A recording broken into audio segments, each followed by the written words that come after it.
Welcome to the Comic Binge. I am your host, Paul Herman. Today we're going to talk about Flashpoint, which is a lead up to the upcoming Flash movie. So I'm super excited. I've got probably the two biggest Flash fans I know, and we're going to just dissect this mother effer like crazy. Chris Clouds and eventually show up, and I can guarantee you right now that this is going to be probably a very interesting take on this comic book series, because I don't know if everyone loves or hates this series on this panel, but we'll find out. But either way, I am your host, Paul Herman. Thank you so much for joining us. If you guys can all do me a favor and please go hit the like button, subscribe today, help me out. Also, it would really help me out if you went out and just like watch one of our videos and just put your phone down if you don't want to look at me or whatever, or look at other people, just to help me out to get some watch time hours to get that up. I'd really appreciate it. But either way, super appreciate everyone who goes on and subscribes and likes videos and comments. I appreciate everything. I really do. And I'm super excited to talk about all this today, because again, we've got I got it upside down. We got Flashpoint. I'm gonna lie there. Flashpoint. So the movie's coming out this Thursday. I think everyone's seen it but me at this point, especially the guys on this panel anyway. So I'll start with the eldest first. Sorry, Nico. We're gonna start with El Corazon himself. And I just want to make sure for people who out there who have heard me call Javi Trujillo here the El Corazon, I realize I am saying the okay. Just bear with. Okay, I just want people to know this. I am saying the back to back, but it doesn't matter. You know, the El Corazon himself, the heart. I like it better actually this way, Javi. Hey, so anyway, how you doing today, sir? I'm doing awesome, man. I'm so excited to talk with you guys about this, and it's going to be like therapy for me, I feel like. So yeah. let's do it. Yep. Let's bring the healing, man. I'm here. Bring the healing. Bring the healing. You got the Barry. Is that Barry or Wally? Right. That is the Barry Allen figure from Flashpoint, based on the Kubert art. Kubert. Oh, I can't wait to get into this. All right. Last but not least, we have Mr. Baby himself, Nico. What's up, my friends? What's up, my man? It is great to be back. It's great to be back. I wish I could just go change real fast. Oh, that's awesome. Wish I could go change real fast. No, I'm really excited to talk about this. Javi and I were joking at the top. He's the biggest Flash fan I know. We talk about the Flash weekly, and yet we've never talked about this.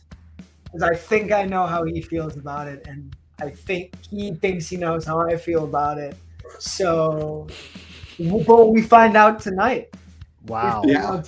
It all comes down to this. So, but I'm happy to be here talking Flash, like specifically with you, really, Paul, for the first time. Like, yeah. Because and it's weird since we became homies, and like, you know, Mr. Baby himself has become, you know, a staple along with the El Corazon. So I got three of those there. But no, with it's really cool because since I got to know you guys, I didn't realize Javi was a huge Flash fan. I didn't know you were a super huge Flash fan on top of Spider-Man and Batman. So you guys are definitely really alike in that way, which is unique, because I kind of feel to have like three characters that you really love, those three as your top three, it just seems unique to me. I'm not sure. Maybe I'm crazy. Am I crazy on this? I don't know. Is it Javi? Is it crazy? I don't know. Because you love those three characters. You love them, but you love them. Like it's to me, Flash being literally 1 and 2. I mean, I got one here. I got Spidey here. God, I think Flash and Spidey have always been similar to me.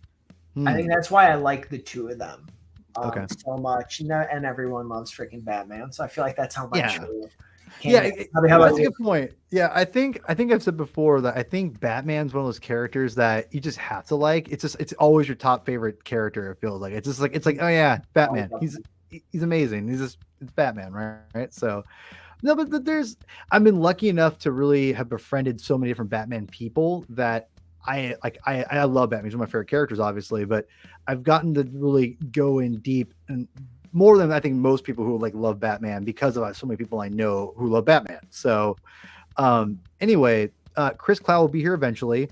I will kick off the conversation with what he told me earlier. which he'll probably be mad at me for saying, but I don't care. But we're going to talk about, and we're going to do our best to not spoil the movie, because you guys have both seen the movie. I have not, because everyone else has seen it but me.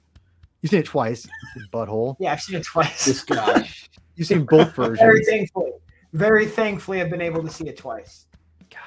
So we're going to try to keep it as low-key spoiler from the movie. For the comic, and usually we try to keep it spoiler-free. This one, we're going to be full-on spoilers. So just keep, yeah, so we're just going to go into it, because you can't I think we all agree, you can't dance around Flashpoint without going into heavy spoilers. You just can't. It's just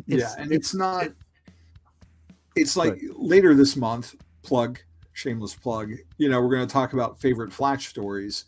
Mm-hmm. And some of those may be not as well tread or as well known as this one, but this is so defining for the DC universe. Like, what comes next for the next 6 years? Like, this is what, wipes off the table and sets the stage. I'm mixing metaphors, but this is 21st century of 21st century version of Crisis on Infinite Earths, basically, where this makes a hard reset. So I think at this point, everyone I would hope, if you're reading comics, that you kind of at least have a vague idea about the importance of this storyline. And it's been adapted into 2 movies now, and a TV season. So it's out there. Which one are you talking about later in the month? Or which ones are you talking about later in the month? So, well, from Terminal Block. Paul, what's that? No. I mean, that's just a general. Well, no. You said people have to watch the show when we do our recommendations. Which you are doing that. Why? I thought you were using specific stories that you were gonna. We'll definitely get to Terminal Velocity at some point. Like this. Gotcha. Yeah. We're gonna have a show which, by the way, you are obviously invited, Mr. Baby. You can always come on and talk about anytime. I can make that happen. So you're coming on. I think you're like 3 weeks in a row, which will be a huge thing for me. I'll be like, I got Nico 3 weeks in a row. I mean, that'd be amazing. So I'm on your contract now. So you are. Your check's in the mail. So Chris, he's not here, so I'm gonna kick it off, and I'm gonna say that Flashpoint is something that he's wanted me to read. Listen, there's like a laundry list of things that Chris Clowes wanted me to read, right? And Flashpoint, Jeff Johns' Flash, period, has been something that he's really, really like hit home for me. Like, and Flashpoint was always one of those things where I felt it was only a vehicle to get to what turned into the New 52, right? So it always felt like a very fleeting story, and without like any puns or anything like that. It's just it just felt very like, what's the word? Just, but not by the numbers, but just kind of like par for the course. That's what I'm trying to say. It was par for the course, right? It was, you had to do something.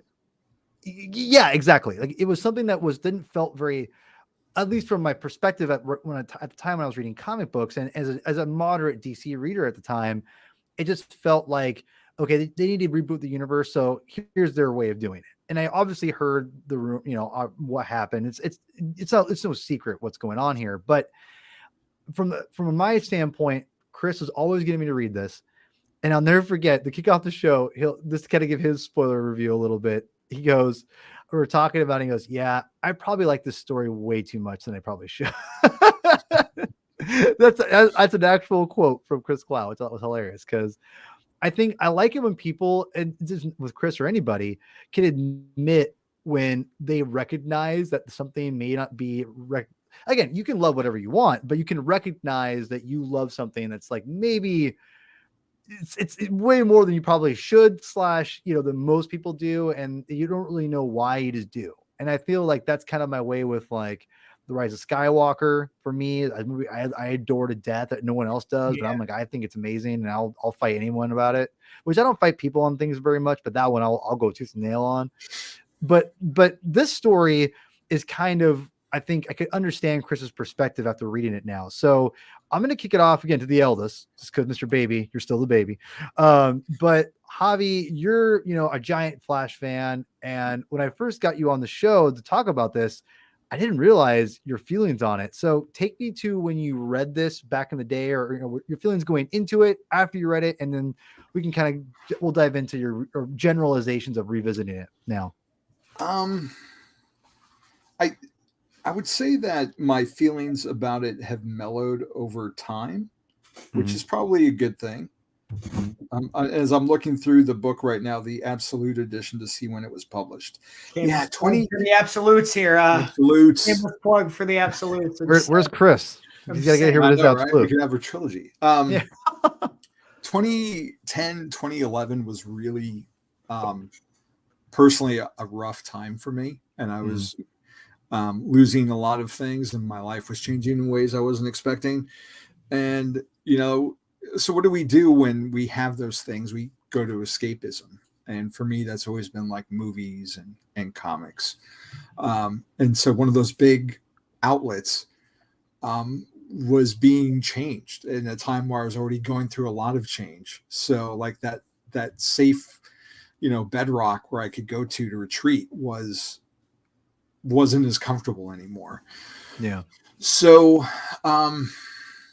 it's kind of weird too, because growing up, I was born in the late 70s. So for me, like starting to read comics a lot in the early 80s, like I grew up with the superpower toys, and same, like Hal and Barry were like my guys, because those were Green Lantern and Flash. And I knew about Jay and Alan and everything, but then like somewhere in like the 90s, when it became Wally and Kyle, I wound up fully embracing them, because I could relate a lot to those two versions. And at that point, like Hal had gone crazy and Barry had been dead for a while. So it just, with DC the way it is, it was like you have the Trinity, they're kind of like untouchable, but then every other hero in the DC universe was generational. It was a legacy thing. It's like, the Golden Age had their versions of Hawkman and Dr. Fate and whoever, and then the Silver Age versions were different, and then we have like the post-crisis versions as well. And so like there's a growth for the characters, and they can go off in their own places, and like every generation kind of has their version. Stupid Flashpoint indeed. So I was kind of knew when I started to become a big Wally fan that it wasn't going to be forever. In a few years there was going to be another one, which is one of my why I was so trepidatious when it came to like terminal velocity, because I'm like, I just really, really fell in love with Wally. Now you're going to kill him and take him away, and get replaced. Like, it's too soon. But and we had Hal came back, and the way that Johns did it didn't negate Kyle. Like, it just added a texture and a layer. Yep. And so when Flashpoint got announced, like, there was a great 2-page house ad. It's like, oh, this is exciting. This is going to be like the next Jeff Johns thing. And this is going to be the Jeff Johns version for Flash of what he did with GL, which he had already been crushing it on the Flash book. He like took the baton that Mark Waid had and ran with it. So I was really optimistic about this when it came out. But then before this, we had Rebirth, not the Rebirth that we had a few years ago, but this was Flash Rebirth to kind of dovetail off the Green Lantern Rebirth. Right after Final Crisis, Barry's back, and he's in a very morose place and trying to find his place in the world. And there were story changes there that we'll get into in a little bit that didn't sit right with me. And one of the things I started to get worried about was like we were regressing. It felt like certain people grew up with certain characters, and now that they were in charge, they were bringing those characters back. But with Johns, at least I still felt kind of safe, because we're talking about a guy that when he was younger wrote letters to the Flash editors and are printed early Flash comics. Little like Jeffrey Johns from in the Wade run or before Wade. Well, he's older than I think some of his letters were before the Wade run. Yeah, that makes sense.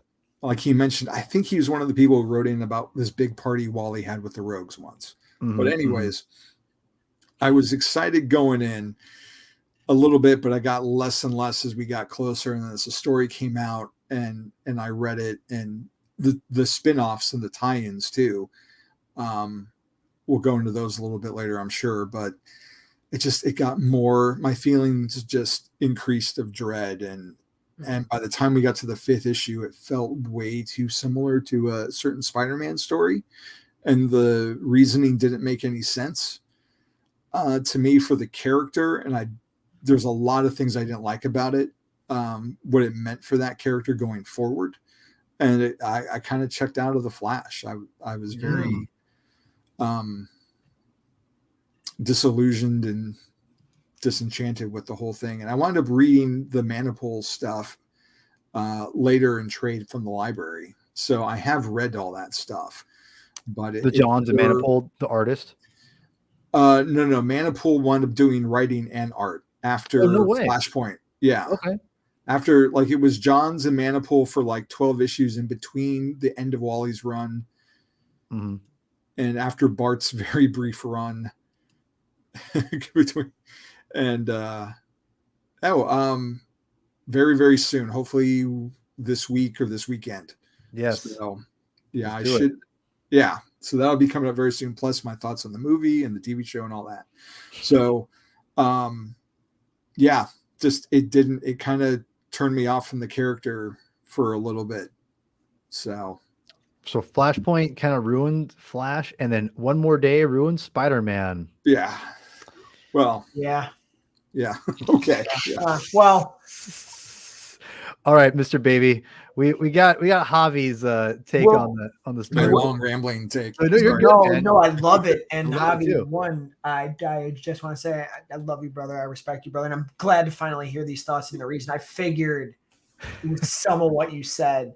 Yeah. And I don't disagree any of what you said, but I think what's going to be interesting is when you hear my take on it, it just shows we were in two different places, two different ages too. So for me, much like Javi in a different way, the first Flash I ever saw was from the Justice League cartoon and Justice League Unlimited. First Flash I ever met, my dad telling me who the Flash was, showing me the figure of it, showing me a cartoon, was Wally West. So Wally West is also my favorite Flash. First comic books I read were Wally West. First Justice League comic books had Wally West.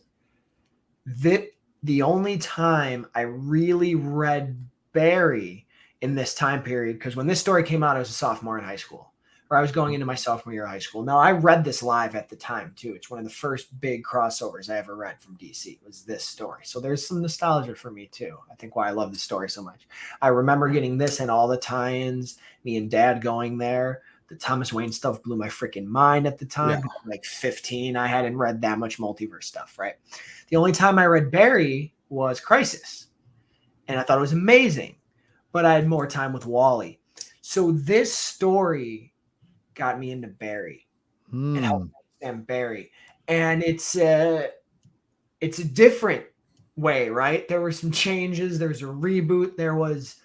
So I was getting to know Barry through this. Granted, now I've gone back and I really feel like I understand both characters incredibly. I'm still a little partial to Wally. Of course. So this story got me into Barry, which is why I love it so much. But I can see from Javi's point of view, having a lot more history, right? And having a lot more kind of seeing and being a part of it and understanding, why this was created too. When I was reading comic books, I just thought that this was a cool thing they were doing. And then it led to a reset. And I'm like, oh, sick. Now I have where Javi and I think will be in agreement.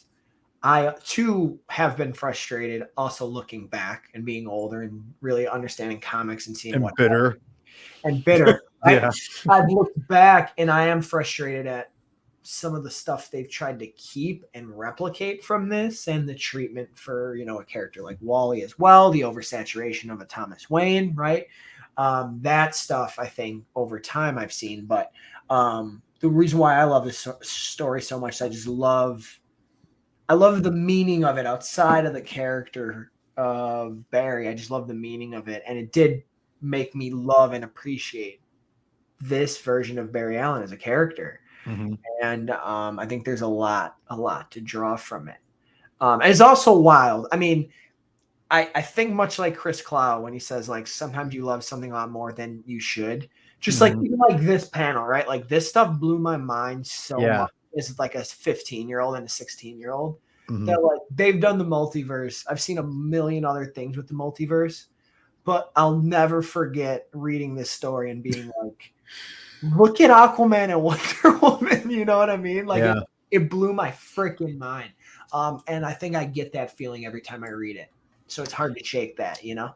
You know, I my boy Pete. Pete, I love you. I invited Pete for the review show next week. By the way, everyone, I want everyone to know this. I invited him next week, so it'll be a giant panel, and it's going to be. I want Pete to show up. So Pete, Peter hates families, so that'll be an interesting conversation. Oh yeah, he'll hate the movie then probably. Yeah, exactly. He said family. Ugh.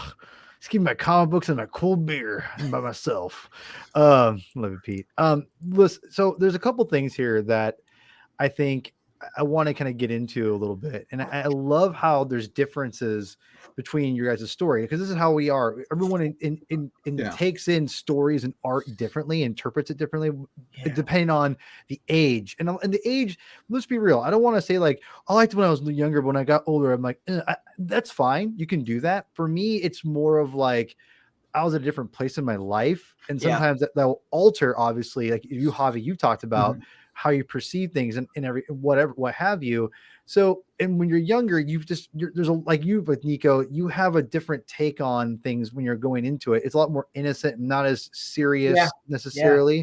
And I think that there's a balance there, and it's hard to find that balance as you get older and become adults or jaded. I joke being bitter, but I can get bitter about certain things. Everyone gets bitter about fandom. There's always nothing in fandom, what fandom you're in, whether it be comic books, movies, sporting things like football or basketball, whatever, right? There's going to be times where your fandom's going to be tested. You're going to be bummed out and you're going to be disappointed, but it's about being dedicated because you love something so much to see it through, right?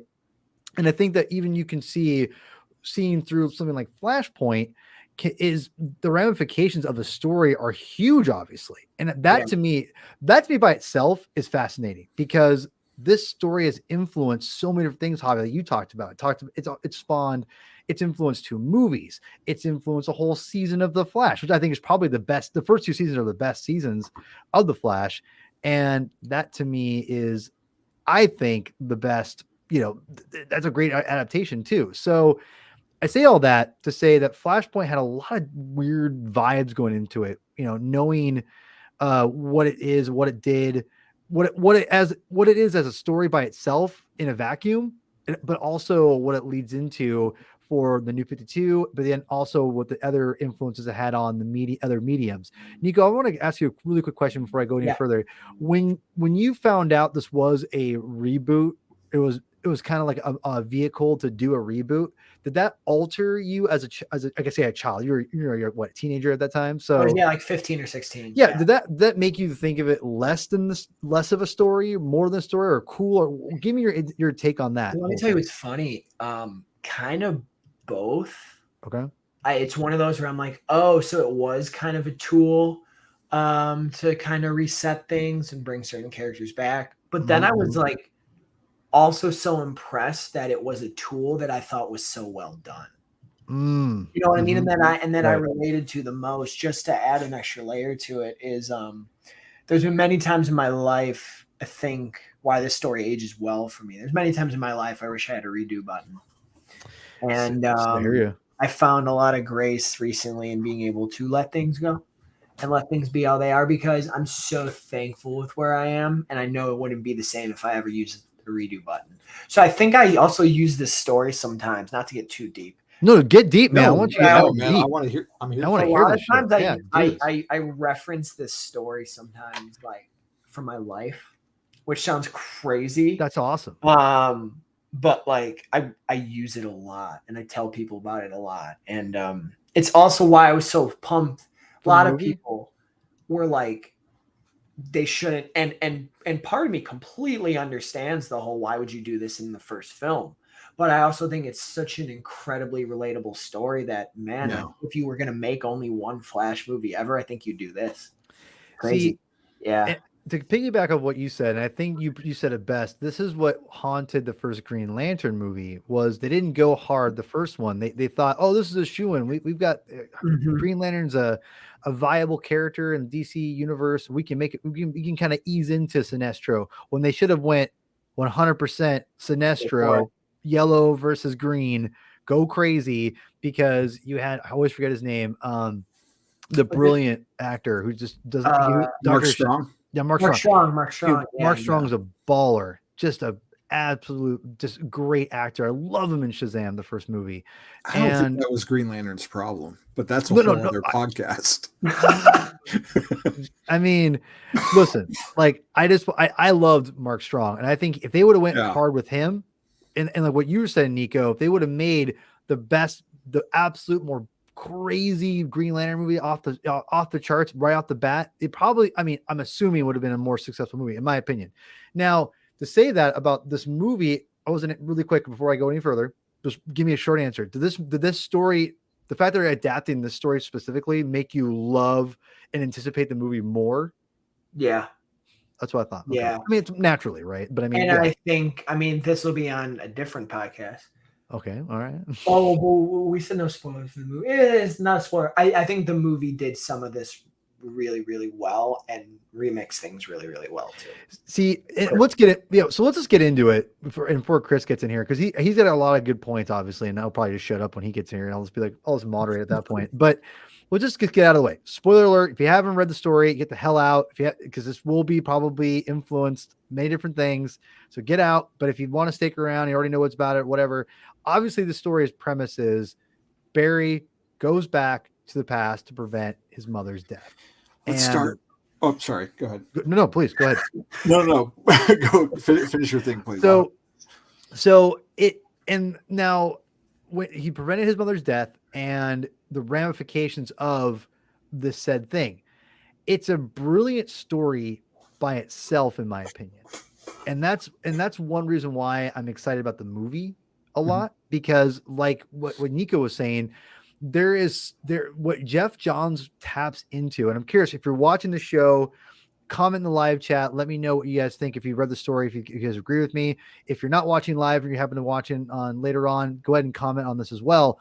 But in my opinion, Jeff Johns, it felt like he was on the right track, but but the problem as reading the story, he didn't have enough time or issues of space to give the story the proper attention I think it needed. And I think that's to me, going into the story as reading it for the first time last week, that's the biggest takeaway from the story, I would say, is that this comic book is a solid comic in my opinion. I like the story, obviously. I think it's a knock out of the park great story. The problem I have with the comic book itself is that he incorporates so much story. We talk about Amazing Spider-Man's recent run with Zeb Wells, which I like. A lot of people want to dog on it, but I like it okay. I think it's been good. It's been some kind of mediocre stuff, but for the most part, I've enjoyed it. You know, it's monthly comics. But the thing is, my biggest criticism of it, it's more not even the writing. It's just the fact that it's just decompressed. It just it stretches things out way too much. When I jump into this story, I'm like, okay, it's like Jeff Johns is like, it's got this, we got this, we got this, we got this, we got, oh my God. And I'm just like, whoa. And it's great. And it really, to me, that's the one thing that makes Jeff Johns a great comic book writer. I don't know about I think he's fine in Hollywood, sure, whatever. But to me, him as a writer, and specifically in the comic book medium, the dude gets how to process and cram as much information into a story without giving you like, okay, this is too much. Now, I say that to say in Flashpoint, it got there, but I read enough Jeff Johns stuff to know where he gives me a lot of information, and I'm just like, give me more. And that's the thing about the story, is that this is where I would say it faltered a little bit for me in this. I mean, I'll leave oh gosh, I forgot. I always forget you have the power to do what you want, Chris. So I was here. We have the Reverend. Reverend is here. I'll finish my thoughts up and I'll throw it to you here, Chris.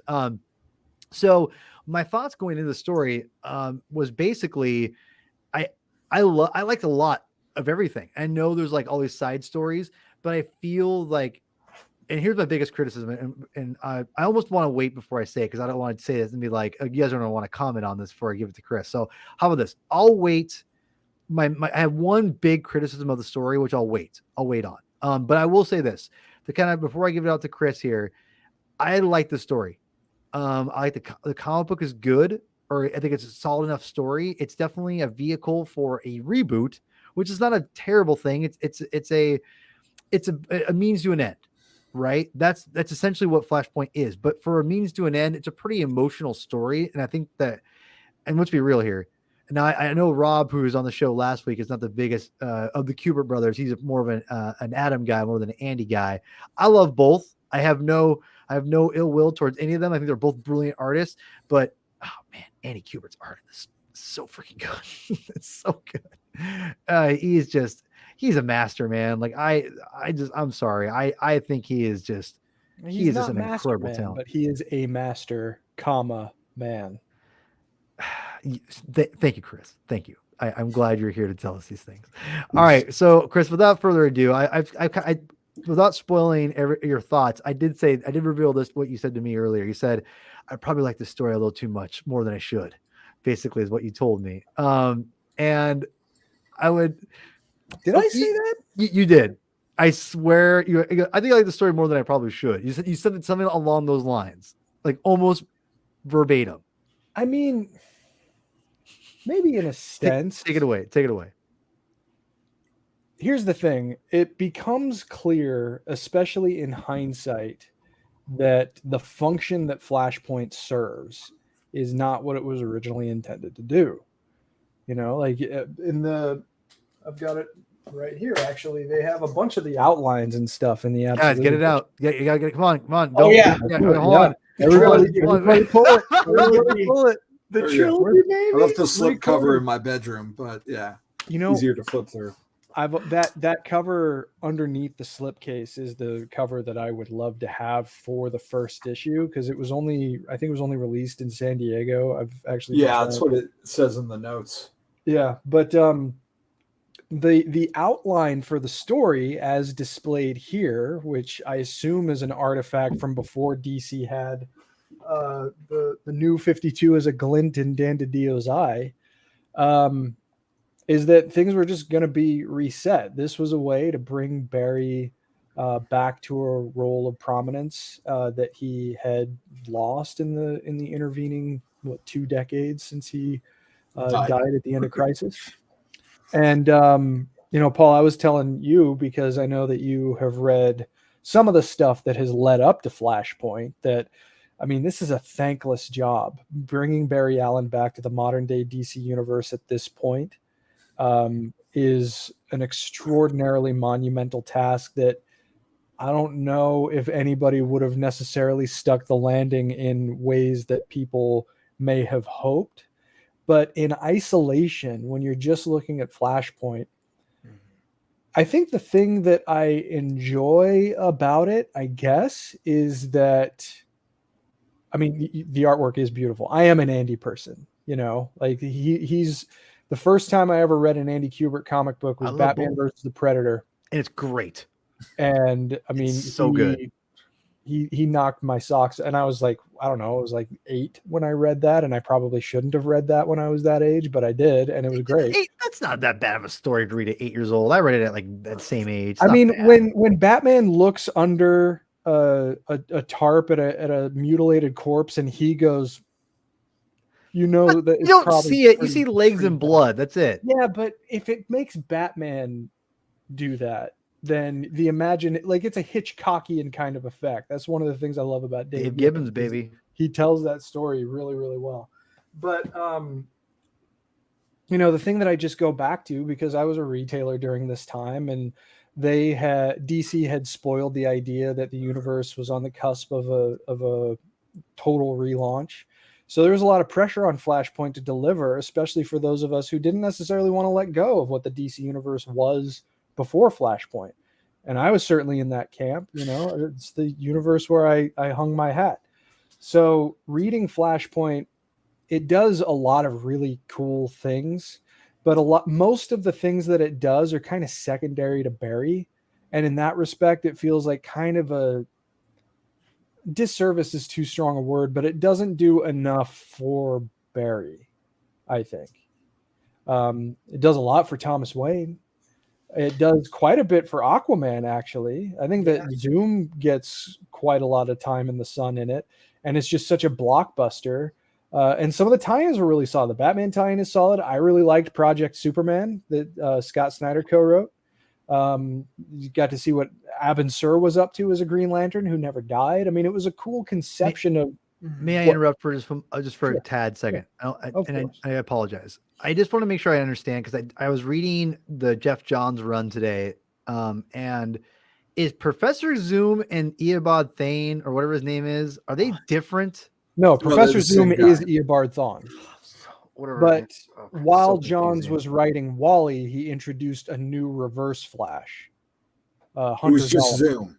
Yeah, who's just Zoom. He's not. Yeah, see, that's where it's confusing. Yeah, so when I was He reading, didn't go to school. no, hold on. Now, No, take me to Flash School. Zoom. Hold on. Did the Flash comics fact.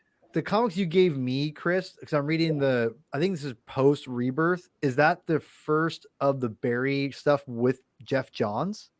So, Final Crisis happened. Yes. Rebirth is the more anchored story to the Flash mythology that sort of justifies and explains some of the mechanics of how Barry is brought back.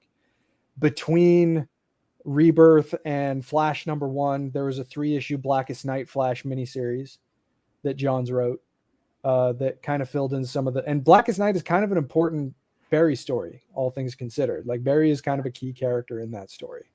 And then after that was when Brightest Day started, and the new volume of Flash that Francis Manapul drew actually had a Brightest Day banner when it began. Yeah. And that's when Barry's monthly adventures started in earnest. And what we thought was an ongoing was only 12 issues. So, and so you said something about, which this, by the way, Andy Kubert's layouts. You can not like his style, but dude can tell a story. How? I That- love that guy. Listen, eyes, the he layouts can- here are they're solid, and they're just super effective. So I want to make that very clear. The next thing I'm going to say, and we're talking about the spoilers, and we're talking about, by the way, we're totally spoiling the story, Chris. So just so you know, we talked about Barry and how it doesn't really do much for Barry, and that's a great point. And I want to talk about that for a second, because my biggest criticism, I'm going to throw it to you next, Nico, because I want your take on this as a huge Flash fan, as a Wally guy. And but you said this story helped you get into Barry more, which I totally can see, honestly. My thing is this, and Javi, I want your take after Nico. And I think I've already talked a little bit, both, maybe not you, Nico, but maybe a little bit Javi more than Nico. But when I read this, my biggest criticism of the story is you don't see the motivation, for the ultimate motivation for what Barry does it in the first place. Obviously, we get why you would go back and save your mom. Like, I'm not debating that. And I think that I will say Jeff Johns smartly probably didn't focus more on that, because with how many issues he only had, I thought it was 6 issues. It's only 5 issues. 5. That's crazy. And the fact that you get that much done in 5 issues and not have it be a goddamn mess is pretty goddamn impressive. So it still need to be longer, but I digress. But I'm going to throw, Nico, tell me now, do you think that was a mistake to not more focus on the fact that Barry didn't get, what led him to get to, that point of saving his mom and figuring all that out, that he could change the past and everything? Like, what's your take on that? Yeah, no, it is. And what's funny is some of the same, it's not the same critique, but there's a similar concept in terms of time and space, and how much you're giving to certain things in the story is a critique I do have of the film, just in a different way. In this, part of me always wishes, yes, I wish there was more issues and we saw them before, right? Because I think that would make it all hit harder, right? But why I say it got me into Barry is for what you just said. It still does a pretty solid job in 5 issues, and even though it's quick, it's still what I watched it's what I saw the character have to do that was so compelling for me at a younger age. So does it have the most breadth to it, and could it have benefited and even been better with more time and showing the motivations? Absolutely. Yeah, But yeah. I also think there's sometimes brilliance in simplicity, and sometimes just Amen. picking it up and being like, oh, he just wanted to go save his mom. He realized he can do it, and he did. It was impulsive, right? So, because we all do stuff like that, right? Like Sure. sometimes I have a random day where I'm wishing a relative was still around, and if I have his powers, then maybe that day I would wake up and just do it too. You know what I mean? But I certainly agree with that criticism and acknowledge that, yeah, it definitely would have benefited from this. But for me, I just sometimes I just enjoy the simplicity of you just get right into it. And for me, even though it doesn't do the most for Barry specifically, you do see him do various things in the story that I just still find ultra compelling and admirable. I would also like to throw in The Flash Year One by Williamson recently. I thought was a good story that you can have a good time with it. Javi's looking a little. Whoa, Javi! It's a little bit of a knife. It's a little bit of a knife. Really? I actually did read it. God, maybe in the last 6 months or so for the first time, and the art is gorgeous. Art is great. Like, who's the artist? Beyond reproach. Is it Porter? Howard Porter. Yeah. Okay. Just that guy is just like next leveling his game from like JLA, has been for a long time. But like for me, the real Flash Year One is Born to Run, the Mark Waid 4 issues. Sure. Like, yeah. Agreed. It's like you already had Flash Year One. Like you need another name to distinguish it, and now they're trying to like. But we also had a Waid sequel to Crisis on Infinite Earths, right? So yeah. So Javi, do you think that you would have liked the story more if they would have focused more on the motivation? Because here the kind of, you're right, Nico. I think there's value to what you're saying. Like because I think that was brilliantly left out of the 5 issues, because you don't need to spend that much time explaining why you need to save your dead mother. Mm-hmm. But I think for someone especially after reading his Jeff Johns run, and Barry's very conscious of the time stream and everything, I would say that I do think there has to be a breaking point for someone to, I think, especially a hero like Barry, to risk all of that to save your, like, what was the point? And before Chris, you'll get your chance, I promise. Just give me a second. I wanted to throw it to Javi. He hasn't talked in a while. What do you think that's fair? Give a quick little answer if you have it, and I'll throw it back to Chris. Yeah, because I went all weird about rereading this, because I read my absolute first, then I went back and read the older Rebirth, then did the Road to Flashpoint, Brightest Day, 11 issues, and then went into like Citizen Cold. So my reading chronology was all over the place. And I haven't touched some of those stories since like these came out. But yeah, it does leave something to be desired for like expanding the motivation more. Like Nico was saying, like, you don't, but it's your mom's, like, you get it. It's just the way that John structured the story. He had to leave these weird, what we would look at as like continuity errors in place for us to then get to like the payoffs that he wanted us to have. And what I was going to say earlier is like, I think the first 4 issues are really strong and compelling, and they get you going. The art is gorgeous. I love the fact that we have a Kubert ushering in this new era, given that his dad had ties with Jay Garrick and then with Barry Allen. I love the family aspect, because that ties into the whole legacy of like DC as a brand of what their characters do. But for me, where this, like the One More Day of it all, where this really falls flat for me with Barry Allen, like, especially because like I mentioned earlier, the superpower toys, and I love the TV show also. Like, I was a big Barry guy until Waid came on. So that Barry Allen, he didn't need his mom to be murdered to become a villain. He doesn't need a Batman origin to be the Flash. And and I feel that even now with all this time, like reading the original Rebirth, where he's out of place, and there's a story reason for why he's feeling morose and not connecting with his family, and we get to that at the end of why he feels that way. And the same thing with like Flashpoint, like we get to the end why he's feeling that way, why he's not interacting with his grandson Bart, and why he's pushing Wally away. Well, he's obnoxious. That's why. And distancing himself from all his family and loved ones, to where they have an intervention like 2 issues before Flashpoint starts, because there's something wrong with Barry. And like they're bringing this broodiness to this character that's always been positive, maybe a little naive, especially because of the era he was originally written in.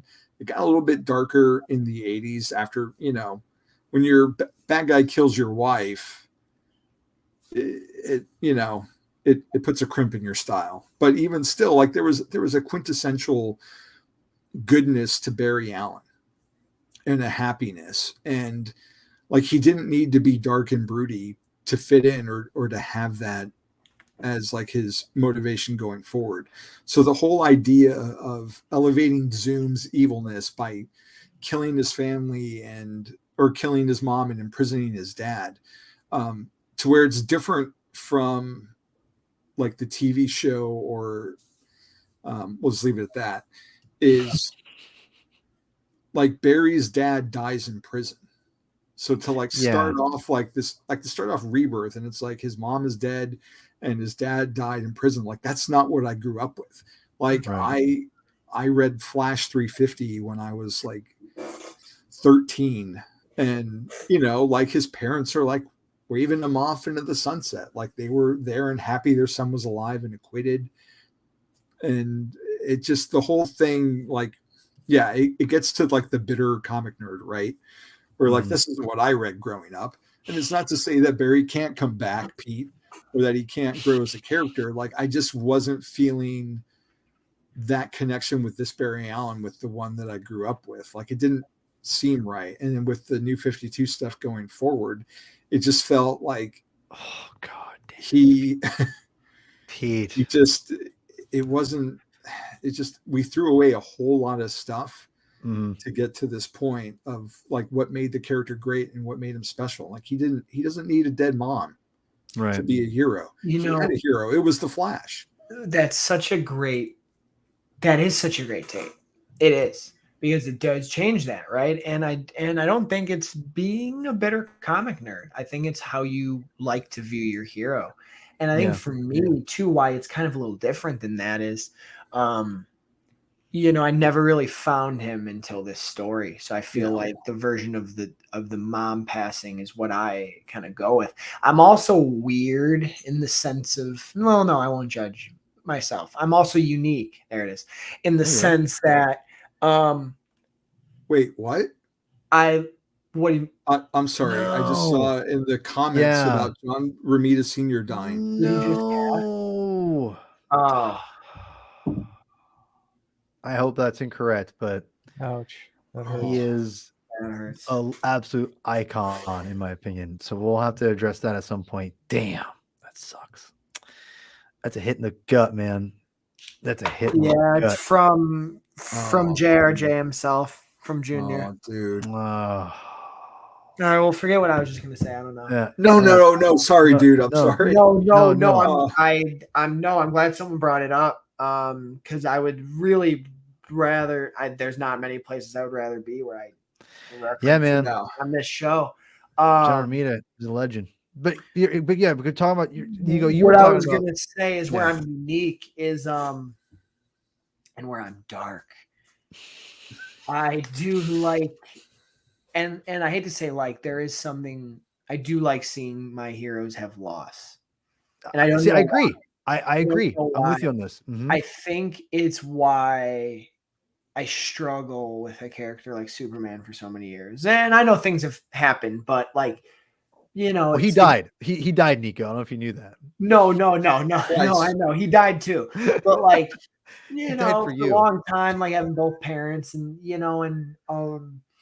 just seeing this story was just so giving almost a darker beginning to the Flash Yeah. I kind of do like, because he's such a light hero, you know? There's so much light in him. Mm-hmm. And there's something so compelling about there being like a universal constant that has to happen. That's so tragic, but so beautiful. Like the reason why I love this story too is it's like, it's so sad that his mom, spoiler alert, you know, has to be dead to let the world be normal, right? But to see that, like, because he did one selfish thing, like, it's not that the world changed. Like, the movie doesn't even get as crazy as this story does in terms of how everything is different. It's like, wow.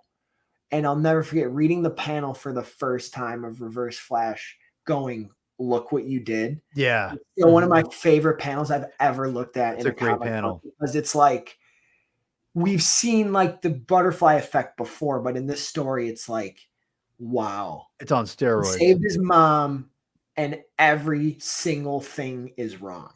It's just so, I don't know, it's so compelling to me. But I totally get Javi's point of view, because Javi's point of view is exactly why, like, I don't like One More Day. You know what I mean? Like, I wanted it to just keep going the way it was. Like, I didn't want to kind of backtrack and start changing things and have MJ. And Barry and Iris, like that's his lightning rod. Yes. He basically gives up his marriage to have his mom back. And then but unlike One More Day, it backfires like it should for that type of story. Amen. You know, one more day could still backfire. Chris, go ahead with your thoughts, my friend. No, it's just, I mean, the stories that you guys are telling about, like what loss adds. I mean, I think we always like to be able to identify with the heroes that we read about, and maybe even see something of ourselves in them. I mean, Brightest Day #1 was published on May 5th, 2010. That was the day my dad died. And Roman, you know, Paul Roman, manager at the shop, you know, my mom called me and said, you should come home. And so I left early, and, you know, Brightest Day #1. So one of the things that we were giving away to people who were buying the book that day was all the colored rings. Yeah. And I remember sticking the white ring of life in my pocket, being next to my dad. And so Flashpoint, you know, was not long after that had happened. So that might have opened me up a little bit more to the possibility. But I think one of the key things that makes me agree with Javi is that the story did not need to end by maintaining the death of Barry's mother. Well said. I probably would have preferred, I mean, I get what the end of the story is going for. It's just like, you have to have a cost associated with the hubris that is associated with messing with time. And we thought, at least at this point, you know, that the result of that was that the universe was reorganized into the New 52. But the fact that the New 52 is what has resulted from this story indicates to me that it would have been totally justifiable for that one thing to have stayed the way that Barry had wanted it to. And I probably would have preferred if the story had actually shown Barry successful, at least in that respect, you know, and you could still have the New 52. Like, I don't think it takes anything away from it. But another thing too is, you know, I've been rereading this over the past several days. Oh, you can't see this is so there. John's run is collected in 3 omnibus editions, so it's kind of like Acts 1, 2, and 3. And 3, this is the entirety of his time with Barry. It ends with Flashpoint. So Final Crisis, Rogue's Revenge, 3-issue series, which is awesome, is in here. The Blackest Night miniseries is in here. Rebirth is in here. All 12 issues of the ongoing are in here, and Flashpoint 1 through 5 are in here. So it's a very complete tome. And one of the things that I think kind of comes through, speaking to your point, Paul, is that I think over the course of the 12 issue monthly series, you get indication, it's not overt, but you get indications that this change that Zoom has imposed upon Barry is something that Barry just cannot get over. So that's why it ultimately culminates in him choosing to take this rather drastic action, which leads to the Flashpoint happening. But I don't think it was overt enough. I think that Johns could have pushed that button a little bit harder than he did to bring things to a crescendo to then get resolved in Flashpoint. But another thing too that I think is worth remembering is that Johns very much based the structure of what he did with Barry off of what he did with Hal Jordan, for good or for ill. And, I think with Hal Jordan, thank you, Nick, I appreciate it. But I think with Hal Jordan, there was such a pronounced sense, and I mean, the Green Lantern Corps had been gone for a comparatively shorter period of time than Barry had, but the idea of doing Green Lantern Rebirth and keeping everybody around without doing the easy, clone explanations or killing Kyle or killing John or killing Guy. No, you get everything. You get all of the Earth Green Lanterns that you've come to know, and you get the return of the Corps. It was just like such a triumphant thing for people who had been missing the Corps for so long. With the Flash, I think that he probably took too many cues from what had worked on Green Lantern, because it's not one-to-one. I love the Speedster family. I mean, I love Jesse Quick. I love Max Mercury. I love Bart. I love Wally. Why not have all of those things? But for that, like, Flash run, I'm not sure if it fit the same way. So the fact that Flashpoint comes along and then basically just like clears the board of all of that stuff anyway also makes it feel a little disjointed, at least for me. Chris, I have a question for you, being that you were a retailer of that era, and I meant to do research on this, and I apologize for not following through. No. Do you remember around that 2011 volume talk about there being like a main Barry story in the issues within like a Wally backup story, or maybe a second Flash book that was going to be Flash Family? I feel like there was an indication. I didn't go to any of the retailer summits during that time. They were inaccessible to us. But I did have a couple of conversations at that point in time.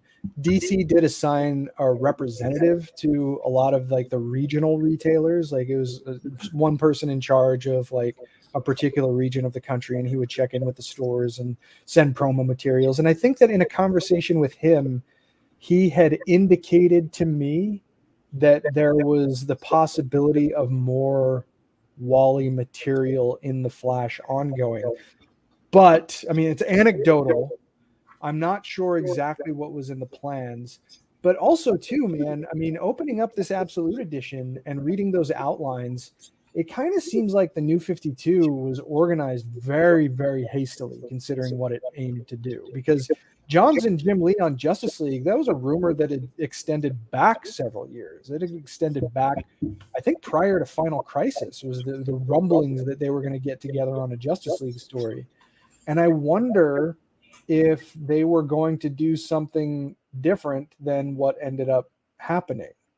So the idea that Flashpoint comes along as an impetus for the creation of the New 52,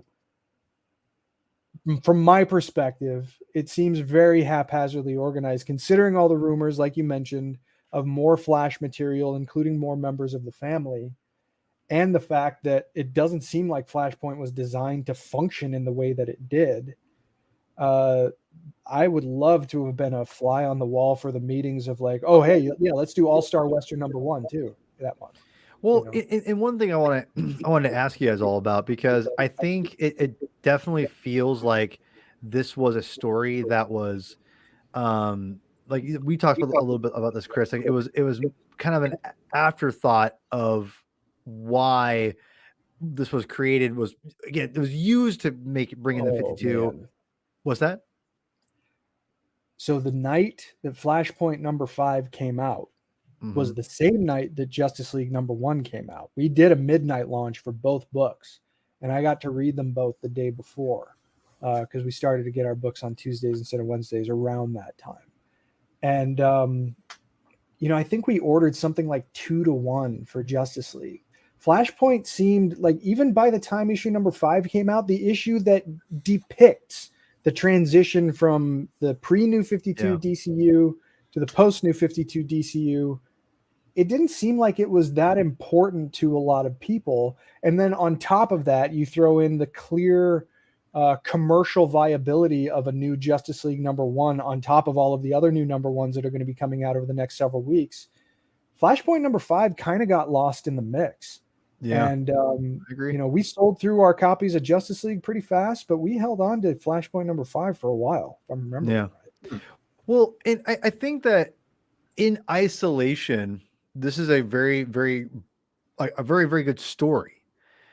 And it definitely works as a single story a single story to usher in this new universe they were trying to do. And I totally agree with you, because there's definitely seeds of they're kind of like just amping up, and we don't know why. And there's going to be a fascinating story one day, a documentary about DC and New 52, because remember that was all around, the Dark Knight.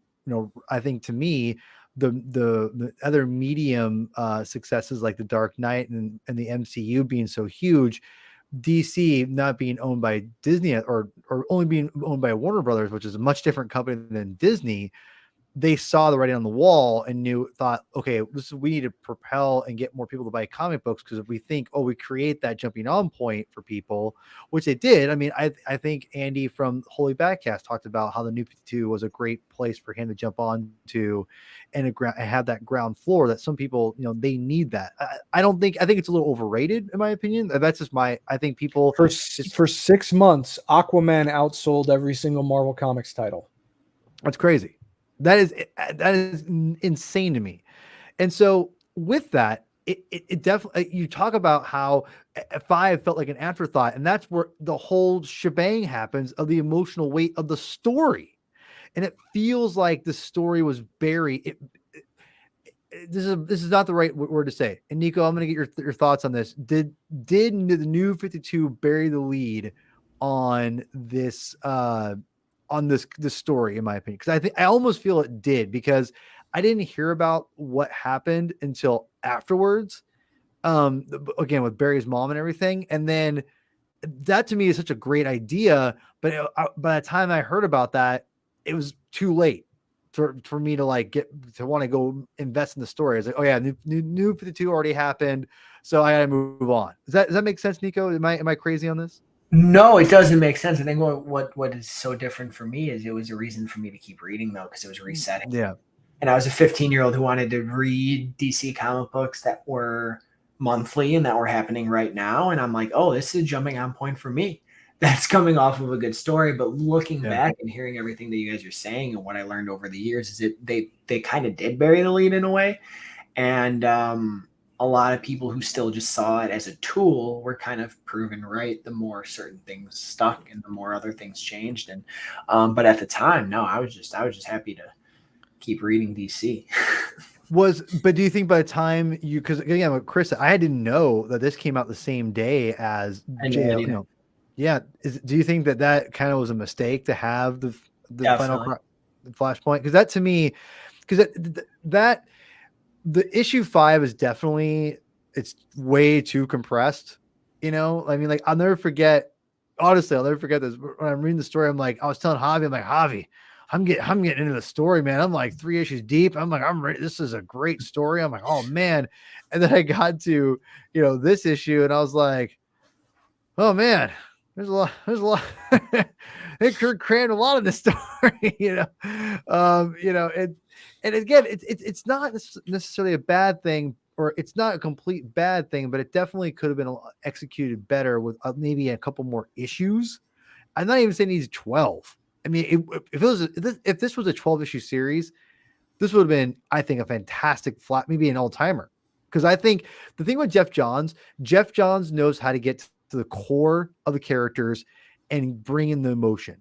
And I think that to me is one of the most unsung things about Jeff Johns is that he has great ideas. There's no doubt he's solid at dialogue. He's not, I don't think he ever comes off hokey in my opinion. He comes off very natural.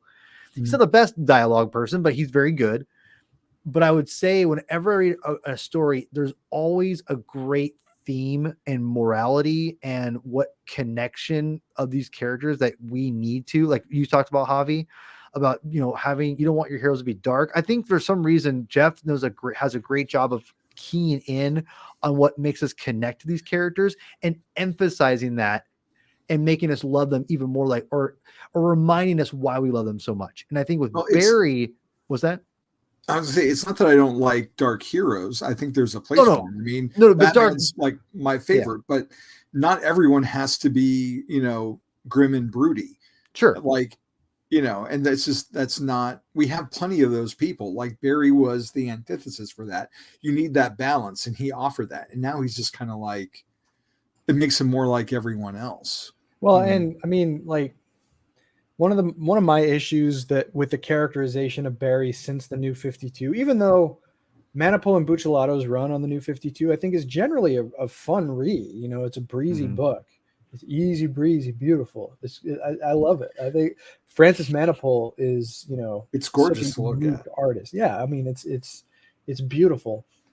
I don't like that DC has aimed to position Barry more as their equivalent of Peter Parker.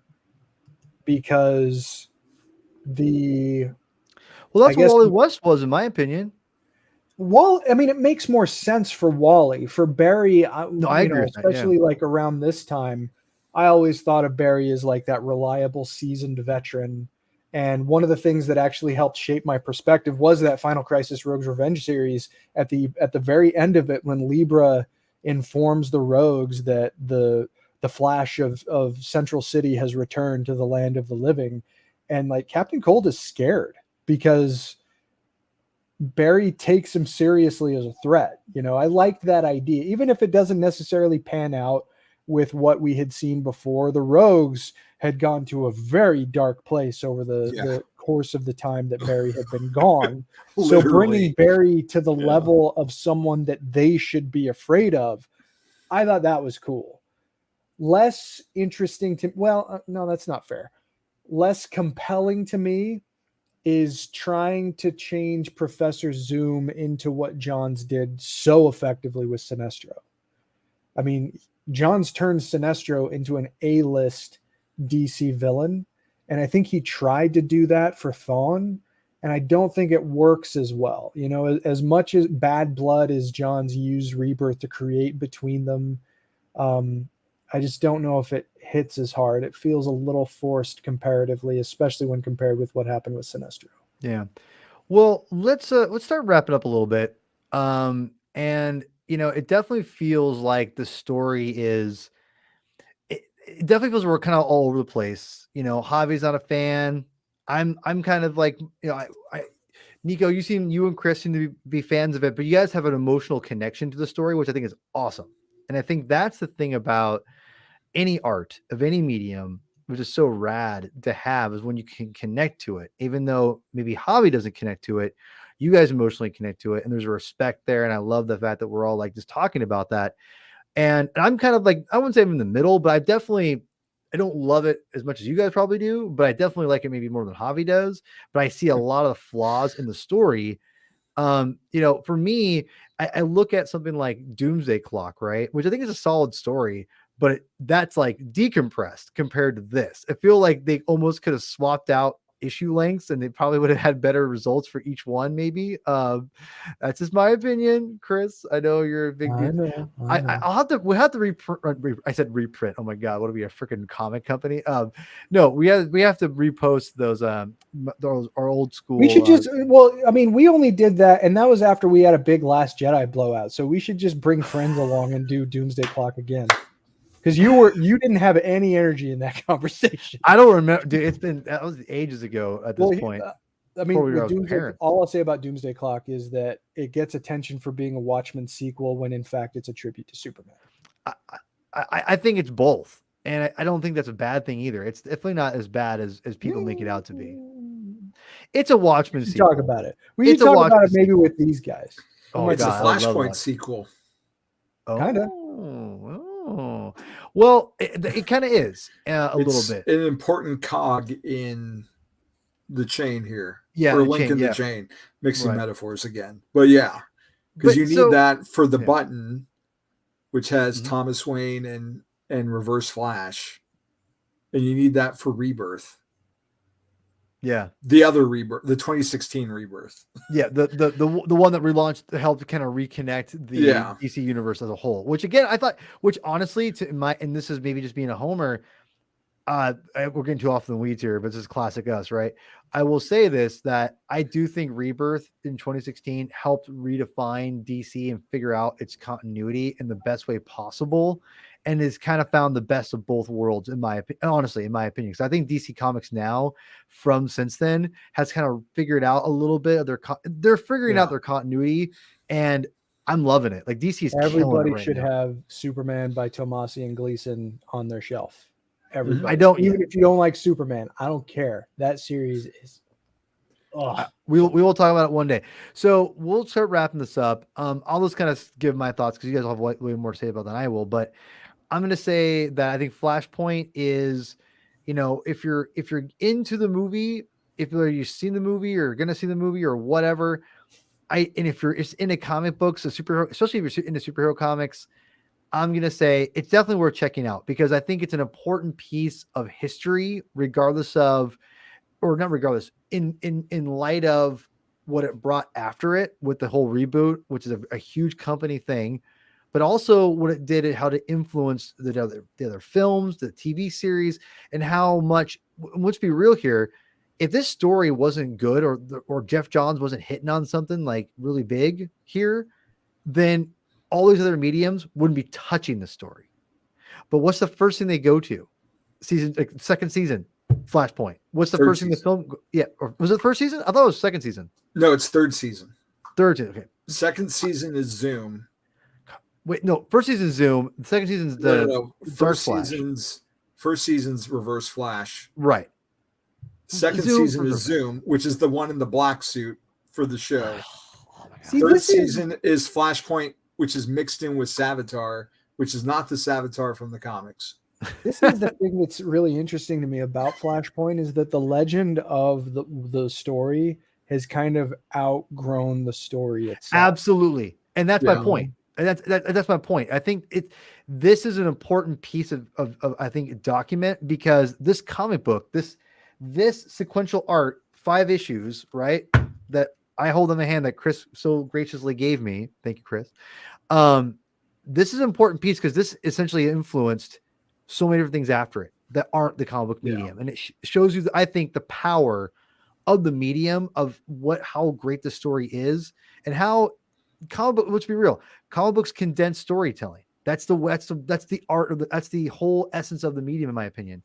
And even though it is too compressed, in my opinion, it still shows you how effective and how amazing this medium is. And even though it's not perfect, it does show, I think, the ultimately the strengths and why these Hollywood people, go to the comics and go, yeah, we need to adapt this because this medium is so amazing. So I just want to end on that. I'm going to throw it to Nico. You're next. I'm not sure if you need to bail out or anything, but why don't you go and give us your final thoughts on the story, man? I just really love it for a lot of emotional reasons, for where I was when I read it, how I felt when I read it. And I do think if you're excited for the movie, you should check it out. And if you're looking for, I think, a really important Flash story, whether you end up loving it or not, I think it is worth checking out, especially like you said, Paul, for just history of DC in general. So read it and enjoy, hopefully.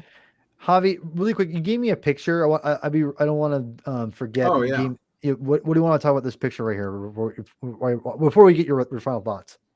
Oh, it was just I don't know. It's just being such a Wally fan, to have him killed by Captain Cold at the end of the first issue of a spin-off miniseries. It's like, it felt really wrong to me back in the time to have creators like Jeff Johns and Scott Collins, who did such amazing work with the Wally West character. Like their run is just phenomenal. And to have it come down to this character they spent so much time with, just thrown away like he is, because from this point on, like the next time we see him in the next issue, it's even worse. He's like broken into pieces because he was frozen to death. And Citizen Cold is trying to hit on Iris, who's almost kind of thinking about it, like she's repulsed, but not, until she finds out that, he killed her nephew. And then that's it. Like that version of Wally West is done until we get the rebirth in 2016. So about a little more than 5 years later. Wow. So it was a very unceremonious way to get rid of this character that did a lot, I would think, for their career. They spent a lot of time with it. No kidding. And I own like a couple of like Scott Collins pieces, and I love his art. I think it's phenomenal, but it was hard to take. And then of course with the New 52, we get the introduction of Wallace West, which is it's not Wally West. It's a different character, Wallace West, with a different origin and background, which wasn't the one that I connected with so strongly. And that's a story for another day and another whole different story, whole different podcast. Yeah, whole different podcast. Whole different podcast.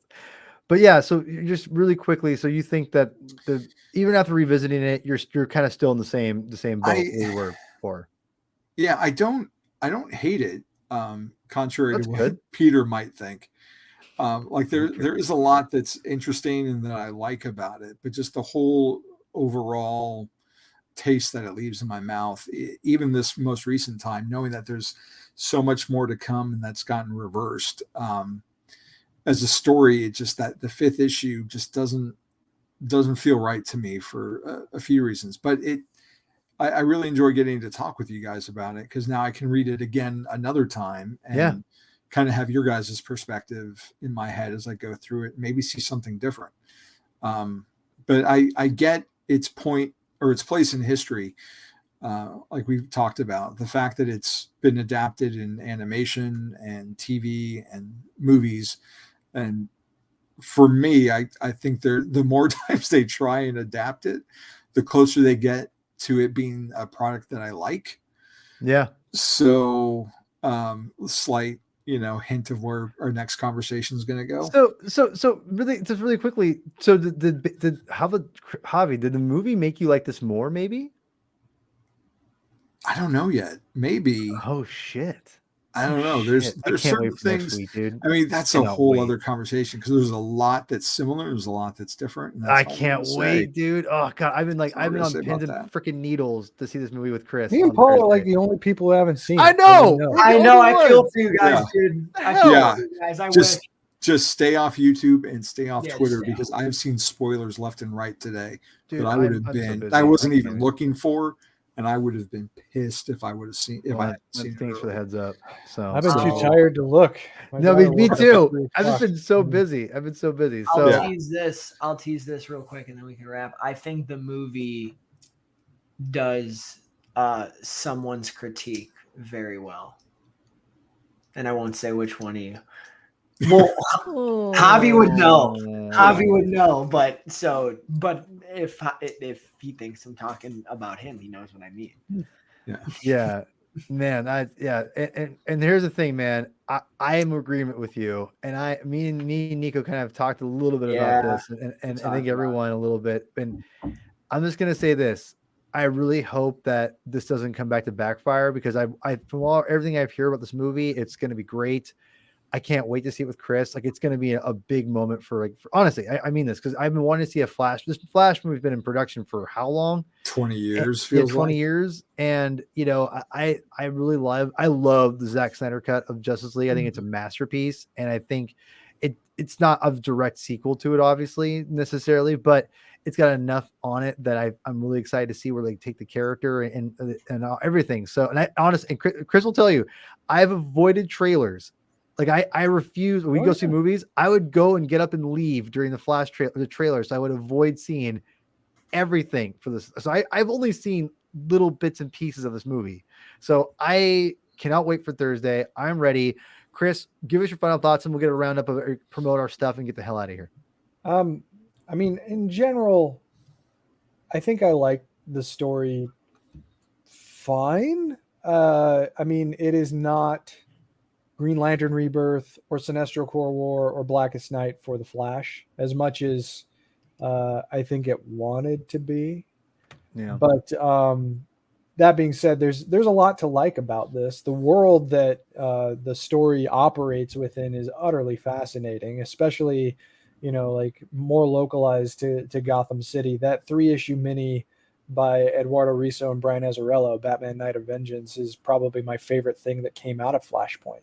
I have a great hardcover of black and white works of Azzarello and Risso on Batman that includes Night of Vengeance, and it just looks really good in that respect too, just like that noirish kind of unwrapped vision. And I love revisiting that story.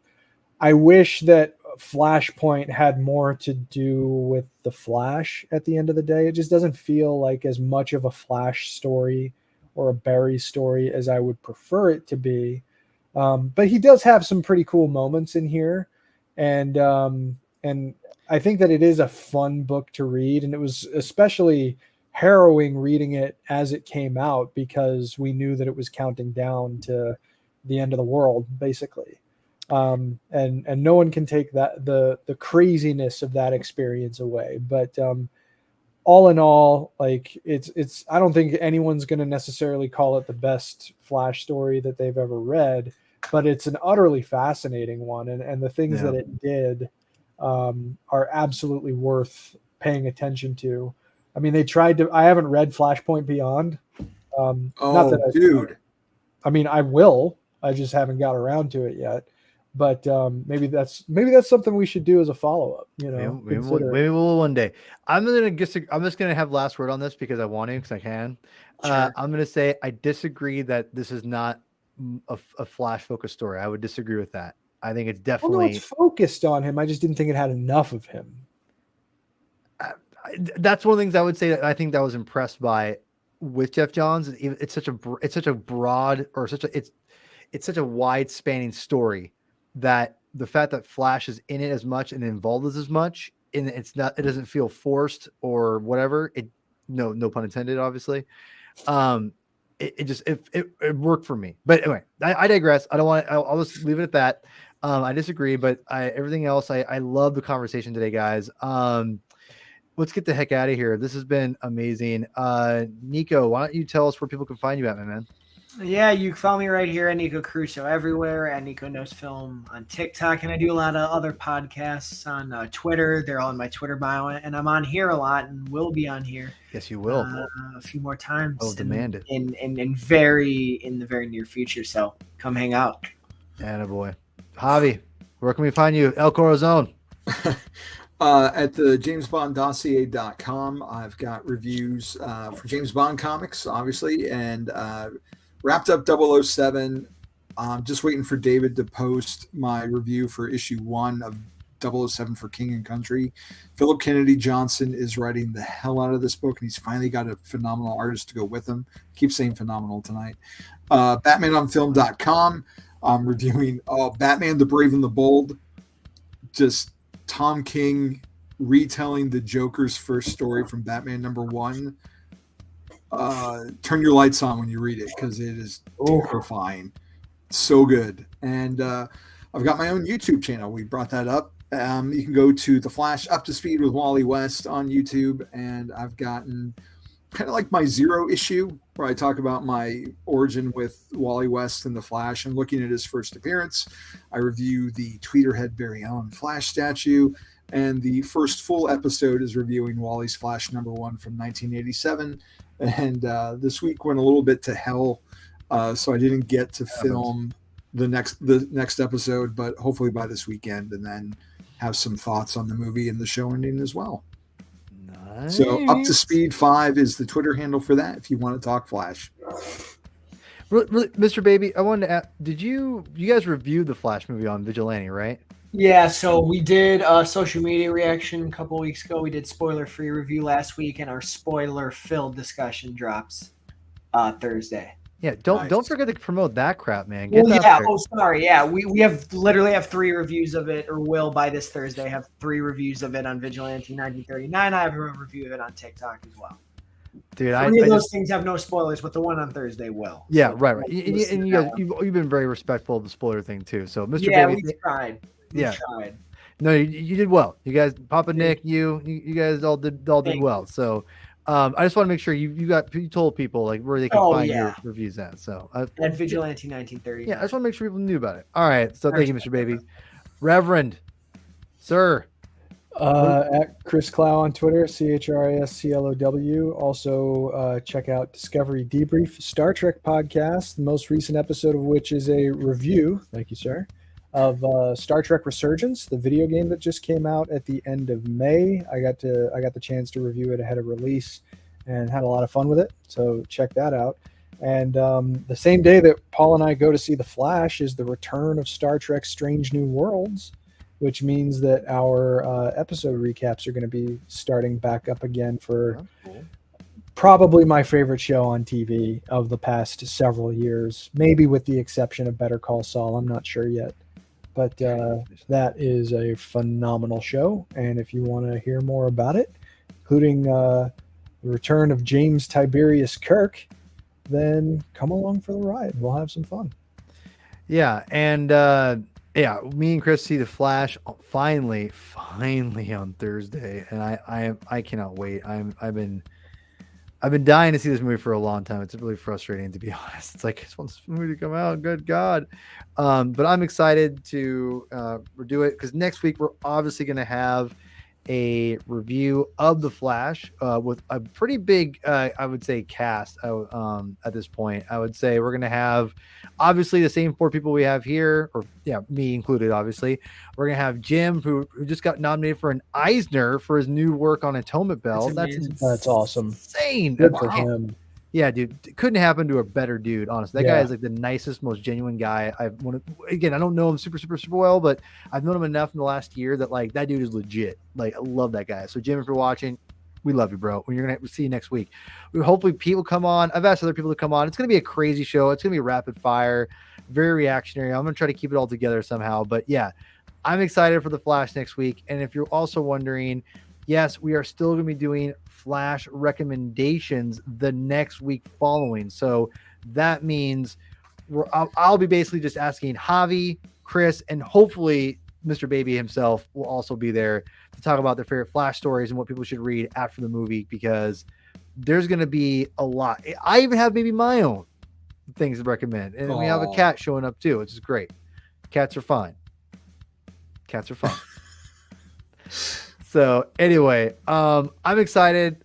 Thank you for everyone who's already done this. You can read comics. You can read all this stuff on Comixology. You can read it on, obviously, DC Infinite. And also Ryan Lauer's favorite app that I think is the best thing in comic books, which is Hoopla.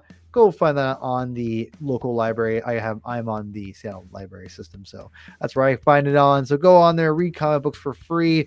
It's fantastic. And Chris, my friend, why don't you take us out on this glorious day here? Read more comics.